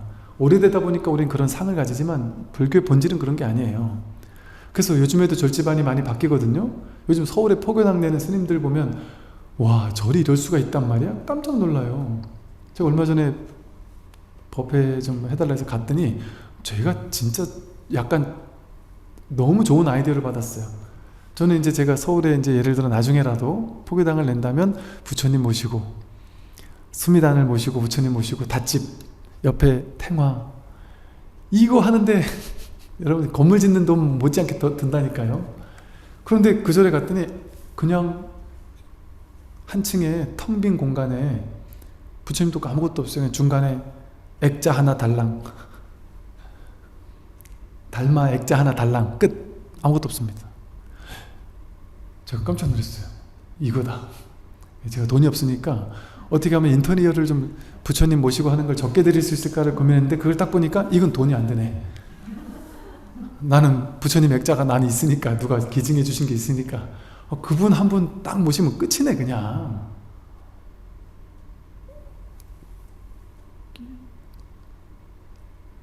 그럴 수 그렇지 무릎을 쳤더니 이게 지금 노스님께서 정단의 유명한 노스님께서 10년 전에 그렇게 만들어 놓으신 법당이에요. 그리고 기도 49제만 이런 거 일체 없애버렸어요. 10년 전부터. 법회만 한 달에 2번 하고 끝이에요 그냥. 와, 거추장스러운 거 만들지도 않아요. 딱 법문 만들어도 된다. 법문 듣고 공부하면 된다. 그래가지고 10년 전부터 그 어른 스님께서 그렇게 공부를 하고 계셨더라고요. 제가 되게 놀라웠어요. 야, 제가 포교당을 저렇게 심플하게 한 것도 되게 좀 신도님들에겐 죄송스럽거든요. 신도님들의 요구를 다 못 맞춰드린 것 같아서. 근데 저보다 더하게 벌써 10년 전에 저렇게 했던 분이 계시구나. 깜짝 놀랐습니다. 저도 야, 이 시대에 뒤떨어지는 사람이구나 그 생각이 들더라고요. 그렇지. 꼭 절이라고 해서 꼭 막 호불탱화 있어야 되고 부처님이 있어야 되고 닷집에 뭐 다 있어야 됩니까? 있으면 좋고 그건 그거대로 전통 사찰에서 이렇게 다 전통을 지키는 건 그거대로 아름답고 너무 좋죠. 그건 그걸 해야죠. 그런데 꼭 그것만이 정답은 아닐 수 있다는 거죠. 그게 왜 가능할까요? 불교라서 그래요. 불교는 정형화된 틀이 없어요. 정형화된 틀 어디도 없죠. 여러분 이 절 가면 수행법 다 달라요. 저 절 가면 또 수행법 다 달라요. 스님들마다 수행법, 기도 방법이 다 달라요. 절도 공식이 잘 없어요. 대충 공식 만들어놔도 본사마다 가면은 도량 구조가 다 다르다니까요. 전부 다 달라요. 예외가 다 있고 다 달라요. 왜 가능할까요? 왜 불교는 공식적인 뭔가를 틀을 그렇게 만들지 않을까요? 고정되게 상을 이것만이 전통 불교야, 이것만이 절이고 이런 절에서는 우리 종단에서는 이런 수행만 해야 돼 이런 식으로 과도하게 딱 고정져 놓지 않는단 말이죠. 물론 어느 정도 뭐 그런 포교를 위해서 방편으로 그럴 수는 있겠지만, 그래서 그런 어떤 격식을 파하는 것, 이 대승불교 정신이 파격이라는 말이 불교 용어예요. 격식을 파하는 게 불교 정신이거든요. 모든 기존의 격식을 깨뜨리는 것. 왜? 고정된 것은 본래가 없으니까. 고정된 건 전부 다 상이잖아요. 상을 붙잡고 있는 게 고정된 거잖아요. 그걸 깨는 게 불교라니까요. 근데 불교가 시대적인 발전에 따라서 똑같이 변화 발전해야죠. 저는 좀 제가 좀 아쉬워서 그래요. 혜민 스님 같은 분이 나타나서 서울에서 그렇게 어플 만들고 하면서 참 잘 하셨는데, 저런 분도 한 분 꼭 계셔야 된다는 생각을 했는데 이분이 탁 해주셔서 너무 좋았는데, 너무 순진하셔가지고 너무 또 순수하셔가지고 거기 작은 부처님 모셔놓고 있으면 그게 법당이죠 사실은. 그리고 부처님 안 모셔도 법당이라니까요. 스님이 살면 거기가 법당이죠. 거기서 뭐 딴짓하는 것도 아닌데 잘 곳이 있어야 되니까. 그게 제가 알기로는 그쪽 부근 집들이 지금이니까 갑자기 막 한옥 이러면 엄청 비싸다고 사람들이 막 엄청 비싸졌대요. 옛날 같으면은 그 동네 집값도 쌌대요. 옛날 집이라 가지고 그걸 다 생각하기 나름이지 않을까. 내가 왜 자꾸 이렇게 이런 얘기를 해주고 있지? 근데 이게 제가 쌤앤쌤하고 알거나 이런 게 전혀 없어요. 그냥 어떻게 알긴 하죠. 그런데 막 깊이 아는 건 아니거든요. 뭐 한 번인가 뵙고, 뭐 한 번 뵀을 때 제가 육군사관학교 있을 때 생도들 법회해달라 했는데 와서 생도들 선물 막 한두 가지 사가지고 갖다 주시고 그러고 법회해주고 그러고 가셨었거든요. 그 기억은 있죠. 근데 또 그 전에 신문 이제 연재를 둘이 같이 오래 했던 기억도 있기도 있고, 근데 그거 외에는 없거든요. 근데 저는 참 그게 안타깝더라고요.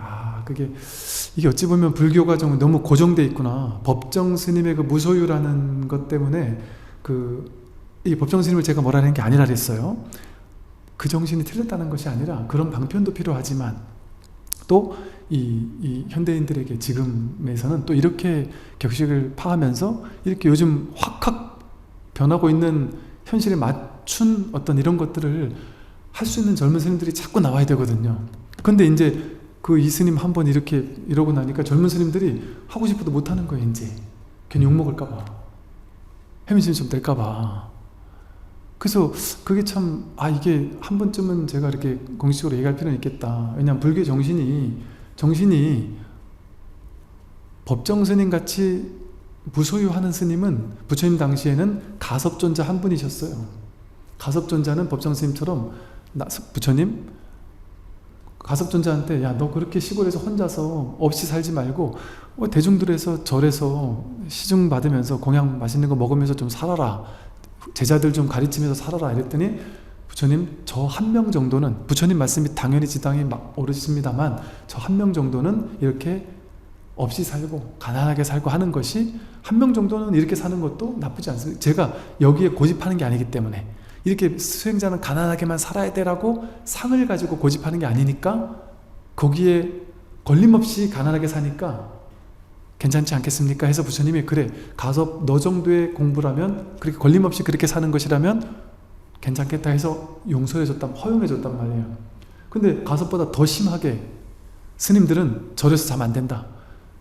산소에 가서 자야 돼. 산에 가서만 자야 되고, 옷도 신도님들이 보시해준 옷 입어. 부처님이 왕이 막 가사 500벌 보시해주고 막 이랬단 말이에요. 장자, 상공업자들이 막 절도 보시해주고 옷도 보시해주고 음식 초대받아간 게 얼마나 많아요.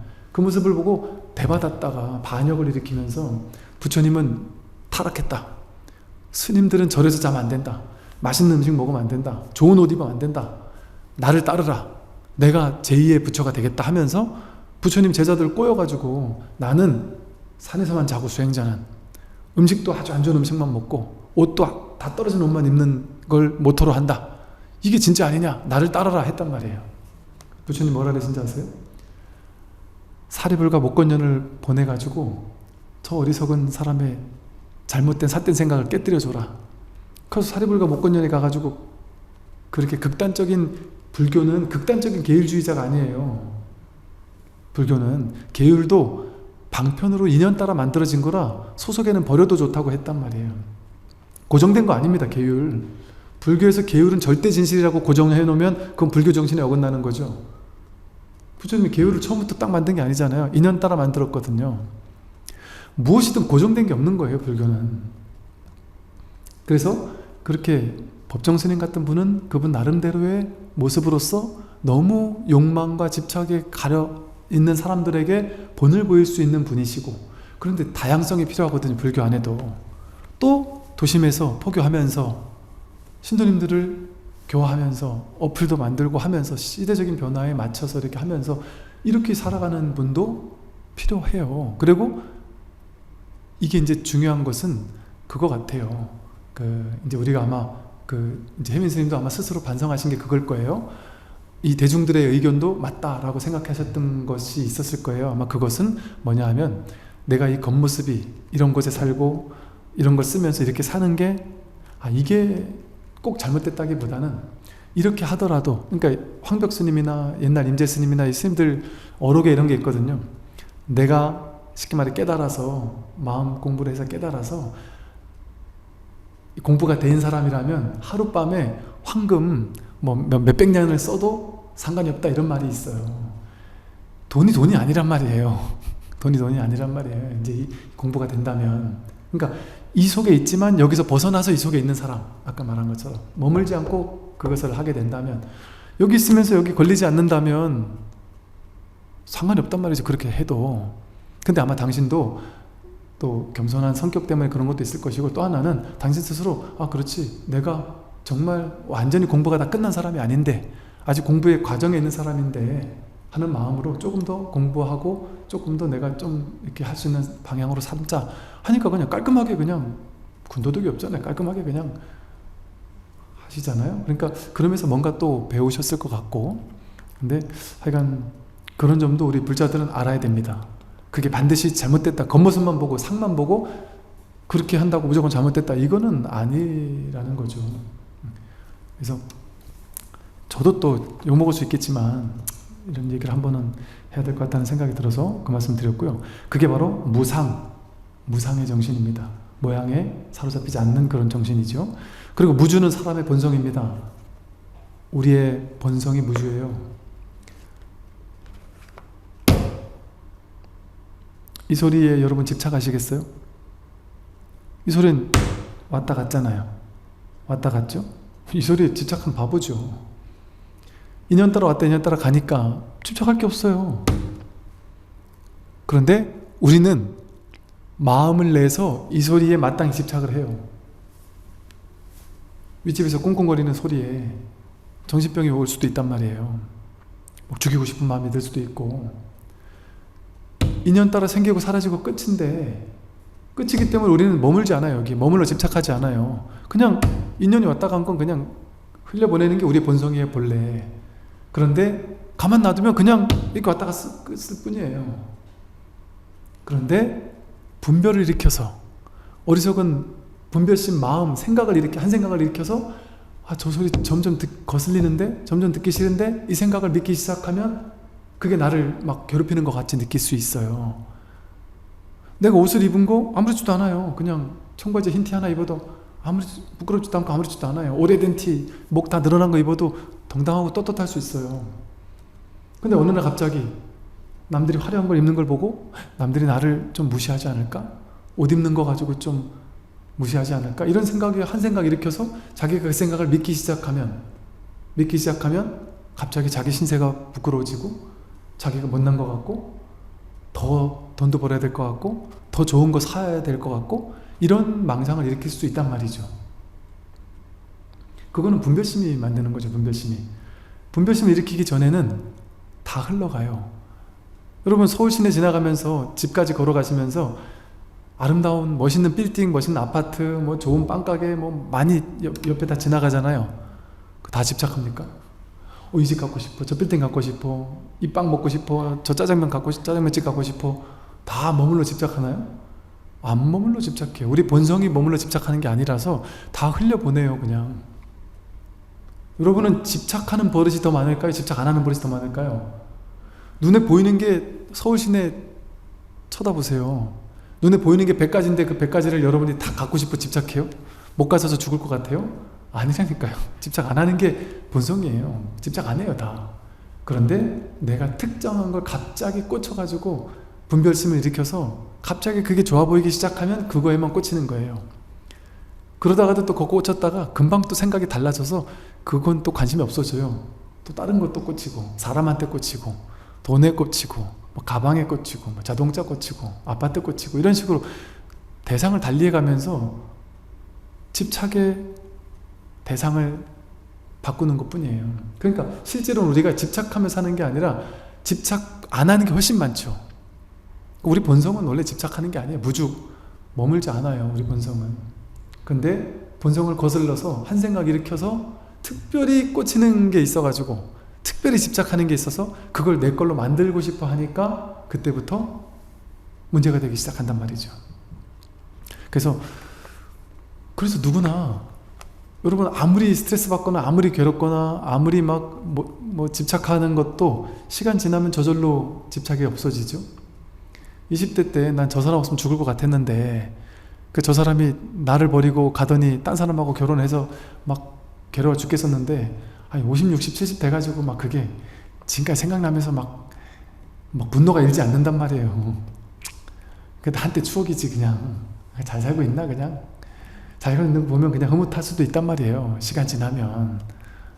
물론 안 그럴 수도 있지만, 내가 분별을 질투나 뭐 이런 게 과하게 심하게 하면 안 그럴 수도 있지만, 그러니까 세월이 지나고 나면 저절로 옛날에 집착했던 거를 그냥 저절로 내려놓게 돼요. 왜? 우리 본성이 본래 무주라서 그래요. 머물지 않아요, 우리 근원은 머물지 않아요. 머물 수 없어요.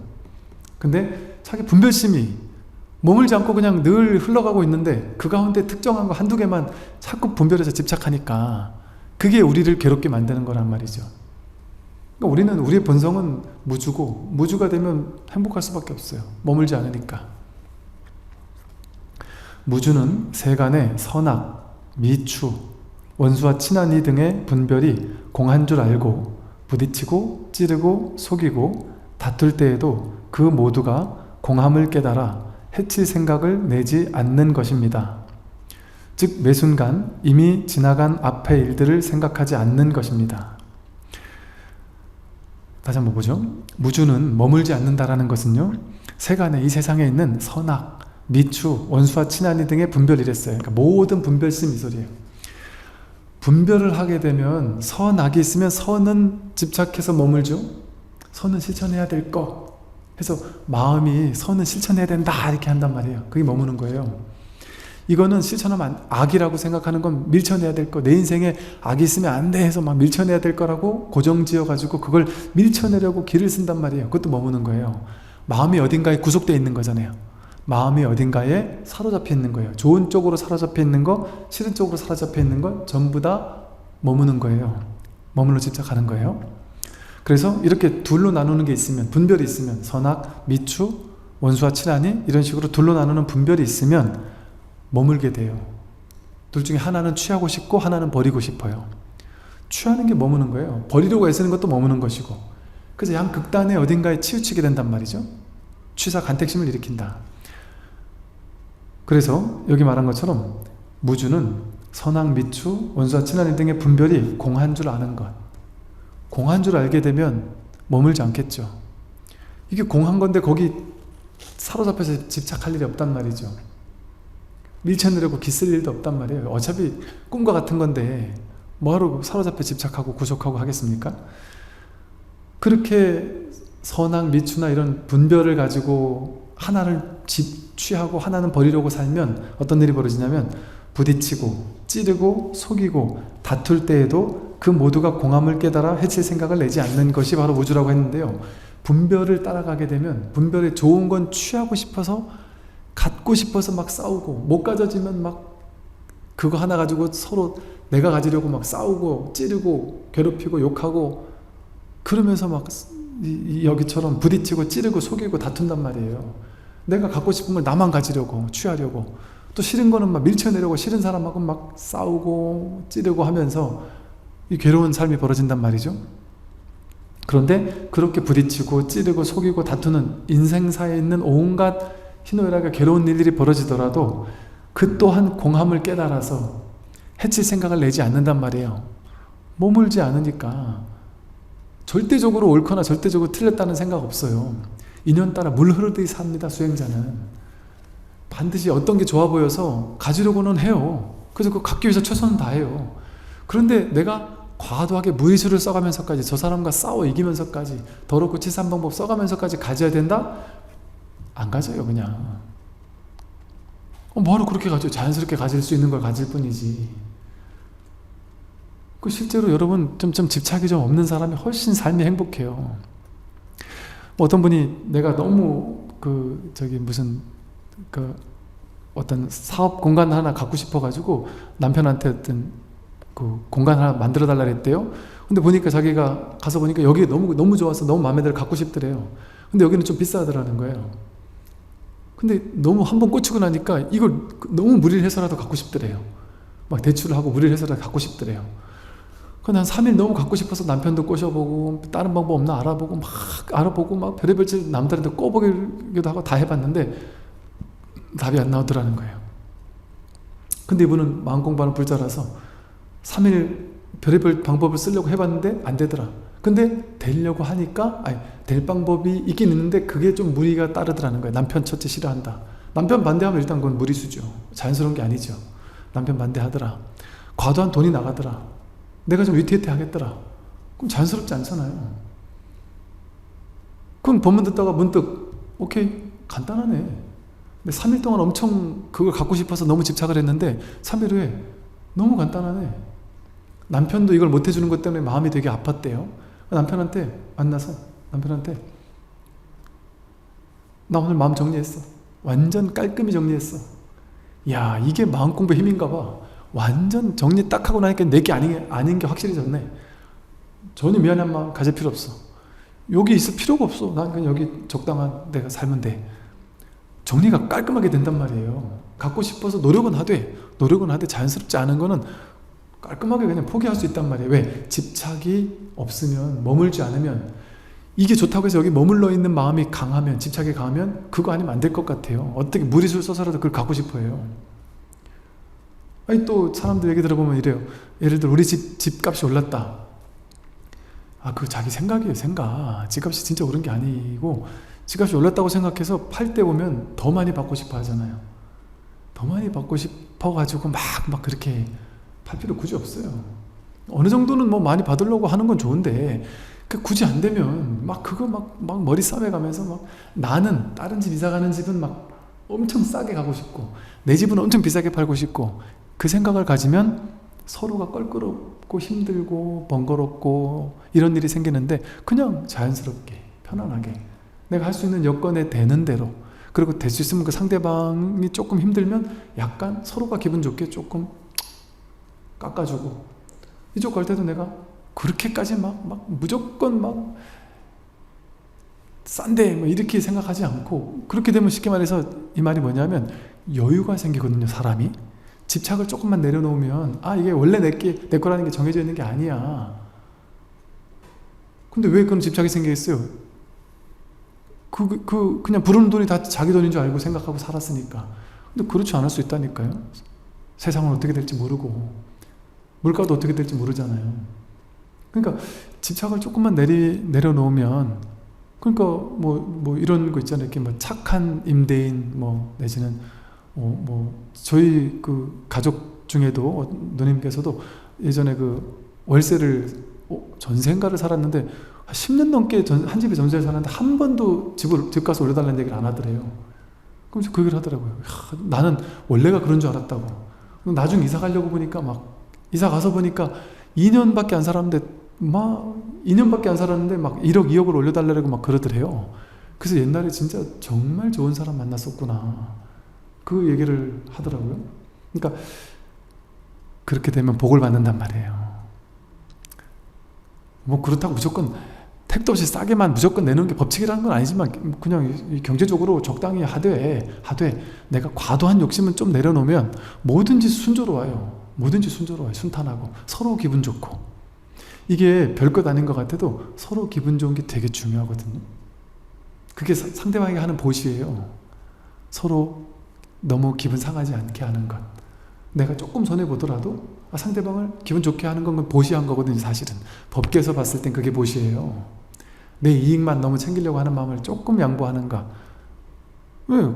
머물러 집착하는 액수가 따로 없으니까 좀 될 수도 있고 안 될 수도 있고 좀 손해보려고 갈 수도 있고 이런 생각을 하고 살면 누군가는 도움받는단 말이에요. 그럼 억지로 우리가 남들 막 도움 줄 필요 없이 나와 인연된 사람 도움 주면 되잖아요. 억지로 아프리카 어린이 돕기 하느라고 매달 10만 원씩 내는데 자기가 이제 월세 찾으러 다니다가 주인하고 막 5만 원 가지고 막 맨날 싸운단 말이에요. 더 받으려고 싸우고 막 그럴 수 있단 말이죠. 그래서 모든 면에서 마찬가지예요. 모든 면에서 과도하게 머무는 바가 없으면, 집착이 없으면 많아도 많은 게 아니에요. 작아 적은 게 아니고 어디에도 걸리지 않을 수 있습니다. 걸리지 않고 그냥 이렇게 살게 돼요. 그리고 그렇게 집착 없이 걸림 없이 사는 사람들이 돈도 더 잘 벌어요. 인연이 맞아져 가지고 자연스럽게 희한하게 자연스럽게 되는 게 가장 좋아요. 모든 면이, 모든 것이. 그래서 어떤 게 자연스러우냐, 집에 가족이 있다, 누구는 이사 가고 싶어하고 누구는 이사 가기 싫어한다, 아니면 누구는 아버지가 이걸 하는 걸 좋아하고 누구는 이걸 싫어한다, 누구는 어머니가 이거 하는 걸 좋아하고 누구는 이걸 싫어한다, 자식이 학원을 난 여기 가고 싶은데 엄마 아빠는 저기 가기를 원한다. 너무 간단해요. 내가 집착만 내버리면 다 같이 자연스럽게 가족이 함께 회의하고 상의해서, 자식이라고 무시하면 안 돼요. 같이 상의해가지고 같이 상의해서 이렇게 해야죠. 저한테 와서 요즘에 이제 고등학생이나 대학생들 중에 공부 스트레스 때문에 얘기하는 사람 많거든요. 제 고등학교 때도 그랬으니까. 저는 부모님이 사실은 공부에 별 관심이 없으셨는데 제가 갑자기 어느 날 꽂혀가지고 너무 과하게 공부를 했어요. 완전 미친 듯이 비정상적으로 공부를 했어요. 왜냐면 제가 머리가 좀 안 좋으니까 뒤늦게 꽂혀 놓으니까 따라가려고 하니까 진짜 밤을 새면서 부모님이 제가 미쳤나 할 정도로 막 공부를 했단 말이에요. 근데 제가 좋아서 한 공부인데도 그때 그 스트레스가 말도 못해요. 내가 좋아서 한 공부인데도 불구하고 스트레스가 엄청 많았거든요. 공부 잘 되고 안 되고에 따라 스트레스 엄청 많았단 말이에요. 그런데 지금 아이들과 제가 상담해 보면서 깜짝 놀란 게요, 지금 제가 옛날에 공부하던 것보다 양은 훨씬 많이 공부해요. 학원도 훨씬 많이 다녀요. 부모님이 훨씬 많이 공부 잘하라고 막 압박을 줘요. 그런데 심지어 성적 떨어지면 부모님들 중에 때리는 부모가 있다는 거예요. 그래서 심지어 요즘에 초등학생, 중학생들이요, 부모님을 고소하는 애들이 있다니까요. 부모님이 때리는 게 어릴 때는 못 모르고 있다가 학교에서 이제 교육받는 거죠. 부모님한테라도 맞으면 안 된다, 맞는 건 아니다, 뭐 그건 고소해야 돼, 뭐 이런 얘기를 받는지 뭐 그런 모르겠지만 하여간 그런 애들이 있어서 그런 얘기를 들어보면은 그렇다는 거예요. 부모님이 너무 무서워서, 두려워서 집에 가기가 무섭다. 그래서 지금 초등학생, 중학생, 고등학생들이요, 자해하는 애들 많다니까요. 공부 뻔히 잘하는데도 불구하고 더 잘하고 시키고, 못한다고 혼내고, 떨어진 등수대로 때리고.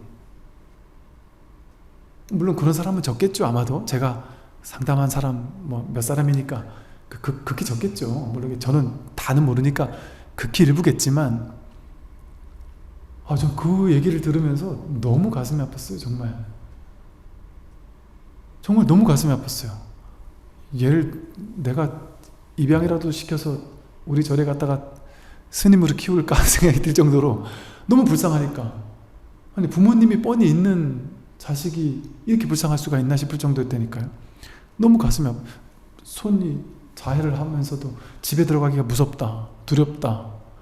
야, 그렇게 해가지고 애를 아무리 좋은 대학 보내고 좋은 회사 취직시킨들, 그게 어머니 아버지가 진짜 행복할까요? 거기서 행복합니까 진짜? 행복하다고 착각하는 거죠.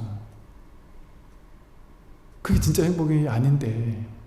그러니까 우리가 나도 모르게 이렇게 본문 들으면 본문 듣는 사람은 그런 사람이 있어? 말도 안 된다 싶으시겠지만 그 사람들은 그러고 싶어 그랬겠어요? 하나하나 하다 보니까 요만큼 욕심내고 저만큼 욕심내고 하다 보니까 그렇게 나도 모르게 그렇게 됐겠죠. 그리고 어떤 분은 그러세요. 내가 어느 날 정신 차리고 보니까 괴물이 돼 있더라. 악마가 돼 있더라. 자식이 나를 괴물로 보겠더라. 지금이라도 정신 차려서 다행입니다. 그런 분들이 있다니까요. 혹은 또 지난주 제가 법회 때 얘기한 분, 불교 TV에서 얘기했나? 한 분도 자기가 당신이 마음 공부해서 그냥 아이들을 있는 그대로 수용해주고 허용해주고 대화를 나눠주고 내 고집을 안 하니까 아이들이 나랑 얘기를 하고 싶어 하고 더 대화가 많아지더라는 거죠. 그러니까 이제는 친구가 되니까 아이들이 너무 편하게 부모님을 대하기 시작하고 집안이 너무 화목해진 게 너무 좋더라는 거예요. 내가 집착을 놓으니까 이렇게 편한데 아이들이 이렇게 행복한데. 근데 그분 말로는 그래요. 더 놀라운 건 그렇게 내가 집착을 내려놓으니까 아이들하고 사이는 좋지만 성적은 포기해야지 했는데 뭐 무슨 대회 나가서 전교 1등도 하고 더 잘하더래요. 그럴 수 있단 말이죠. 그게 되게 중요한 겁니다. 왜? 부모님이 과도하게 아이들을 억누르면서 딱 집착을 하면서 과하게 하잖아요. 그게 왜 중요하냐, 왜 무서우냐면 사람에게 가장 중요한 건 성적, 돈 이런 게 아니에요. 내가 살고 있는 삶의 분위기 있잖아요. 분위기. 내가 살아가고 있는 이 삶의 온도, 이 따스함, 이 에너지, 밝은 에너지 이런 거 있잖아요. 이게 우리 인생에 제일 중요하거든요. 그러니까 사람들이 여러분도 그러지 않으세요? 예를 들어 내가 차라리 돈을 좀 날리더라도 아니면 회사 가만히 있으면 이 회사에서 뻔히 10년 20년 더 다닐 수 있는데도 불구하고 너무 죽을 것 같은 직장 상사가 나를 괴롭히는 게 너무너무 심해서 내가 죽고 싶을 정도가 된다. 그럼 때려치고 나오잖아요. 때려치고 나오는 게 맞고 또 거기다가 죽느니 너무 과도하면 저절로 그렇게 나오잖아요. 그런 것처럼 우리가 사실 뭐랄까 너무 과도한 그런 집착이나 이런 것들 속에서 살게 되면 과도하게 하여간 집착을 받는 대상은요 삶을 제대로 못 살아요. 그럴 수밖에 없어요. 그러니까 정상적인 사랑하는 관계였다가 갑자기 이 사람이 스토킹하는 느낌이 들면 갑자기 정이 뚝 떨어지잖아요. 정이 뚝 떨어진 이유가 뭐겠어요? 그 사람은 나를 사랑하는데 목숨 걸고 사랑하는데 이게 정이 뚝 떨어지는 거예요. 왜? 집착을 받는다는 걸 느끼는 순간. 그러니까 이게 사랑에도 밀당이 필요한 이유가 그거예요. 과도하게 집착하면 안 되는 거거든요. 그러니까 이런 분위기는 이 집착을 받고 있는 그런 분위기에서는 사람이 릴렉스가 안 돼요. 항상 긴장돼 있어요. 그러니까 아이들이 릴렉스가 안 되고 집안에 가면 항상 긴장돼 있으면 어때요? 머리가 트이질 않아요. 머리가 트여야 될 나이에. 그러면 공부는 죽도록 시키는데 내가 자발적으로 공부가 안 돼요. 억지로 되지. 그러면 의식이 제한돼요. 릴렉스가 안 돼요. 그럼 하나밖에 못 보는 거예요. 이게 인지협착이라 그래가지고 집착을 당하면 인지협착이라서 요것만 보여요. 수학 공식 전체가 안 보이고 그 답만 내는 것밖에 관심이 없어져요. 머리가 트이지가 않아요. 정신이 활짝 열리지가 않아요. 그래서 집안 분위기가 중요한 거고 주변 분위기가 중요한 거예요. 아주 최악의 분위기에서 차라리 일하느니 차라리 나오는 게 낫다. 요즘 젊은 애들은 그런데요. 옛날같이 내가 죽어도 여기 뼈를 묻겠다. 아무리 힘들어도 여기서 내가 나한테 별 불합리한 일을 시키거나 부정적인 걸 시키더라도 그래도 돈 먹고 살아야 되니까 여기 붙어 있겠다. 안 그런다는 거예요. 요즘 젊은 사람들은. 제가 그거 처음에는 요즘 젊은 친구들이 너무 근기가 약해가지고 좀만 힘들면 나 뛰쳐나오나? 이렇게 생각 저도 했었어요. 옛날에는. 근데 지금은 제가 나왔던 친구가 저한테 하는 얘기를 듣고는 잘 나왔다. 하면 얘기 들어보니까 진짜 부조리가 너무 심하고 이게 옛날 진짜 60년대 회사도 아니고 너무 심하더라고요. 그것부터 가르치고 처음 네 직장생활 시작하는 데서 아무리 돈을 많이 줘도 그런 데 가서 배우기 시작하면 네 인생이 망가집니다. 차라리 잘 나왔다. 그래서 제가 오히려 격려해 줬다니까요. 나중에 알고 봤더니 15명을 한 해 뽑았는데 13명이 다 나와 버렸대요. 그러니까 저는 그 회사에서 돈을 벌고 무조건 버티는 게 중요한 게 아니고 정말 집도 그렇고 그래서 저도 남편이 쉽게 말하면 맨날 때린다. 그래서 나는 이혼하고 싶다. 마음이 그러면 하셔야죠. 뭐 마음이 그럼 해야죠. 어떡하겠어요. 무조건 이혼은 무조건 나쁜 거다? 그건 옛날 사고방식이에요. 왜? 그건 정해놓은 거잖아요. 반드시 한 사람은 결혼을 하면 끝까지 가야 돼. 이거 정해놓은 거잖아요. 옛날부터 그런 게 있었습니까? 결혼이란 제도도 만들어진 거 아니에요? 어느 나라는 일부 다초, 어느 나라는 일초다부제인데요. 어느 나라는 옛날 원시대는 그런 게 없이 막 그냥 살았 때도 있었다는데요.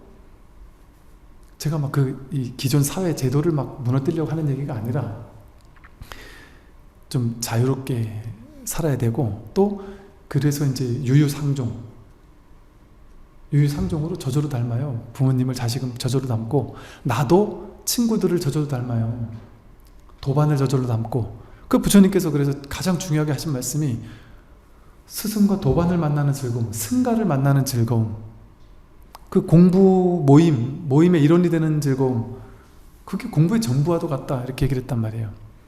그러니까 내가 만나는 사람이 늘 마음 공부하고 지혜를 공부하고 그러는 사람을 늘 만나고 사는 사람은 그쪽으로 저절로 애쓰지 않아도 저절로 그렇게 바뀌어요. 그냥 좋은 사람을 자주 만나면 저절로 그 사람 화 돼버려요, 내가. 근데 나쁜 놈들을 많이 만나면 내가 저절로 나쁜 놈 화 돼버려요. 내가 되고 싶어 되는 게 아니에요. 저절로 그렇게 돼요.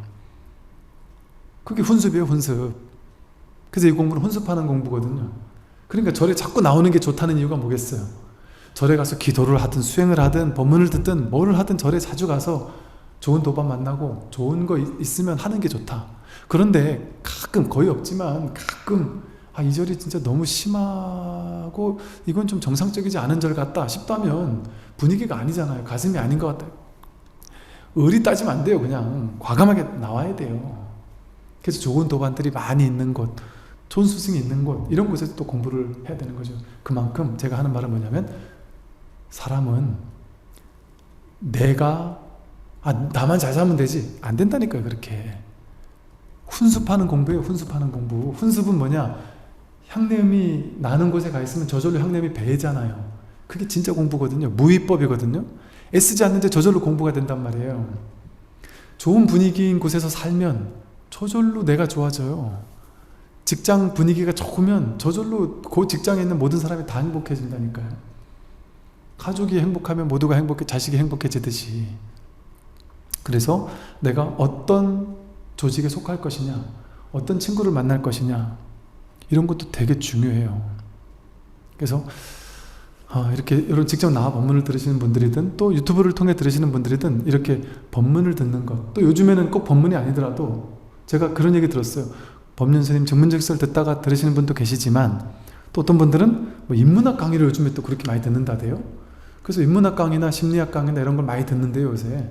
그런 걸 듣다가 뭔가 하나가 좀 아쉽고 하다가 이 얘기 저 얘기 듣다 보니까 인문학 강의하는 분들이 불교 얘기를 또 많이 하시나 봐요. 또 뭐 금강경이니 반야심경 얘기도 많이 하고 그러시나 봐요. 그러다 보니까 여기도 뭐가 있나 싶어서 불교를 공부하기 시작했다, 이런 분들도 의외로 많더라고요. 그래서 그렇게 뭔가 이제는 옛날같이 꼭 막 어디 학원 다니고 그러지 않아도 인터넷만 키면 최고의 강의를, 전 세계에 있는 모든 강의를 다 들을 수 있잖아요. 그러니까 그렇게 뭔가 나를 좀 지혜롭게 해주는, 또 나를 뭔가 한 단계 이렇게 성장하게 해주는 그런 어떤 공부를 좀 한다든지, 그런 좋은 사람과 만나든지, 그런 것들은 우리 인생에서 너무나도 중요한 부분이 아닌가 하는 그런 생각이 듭니다. 오늘 여기까지 이렇게 하겠습니다. 네, 그리고 다음 시간에 여기 조금 더 이야기를 해야 되겠네요. 네, 수고하십시오.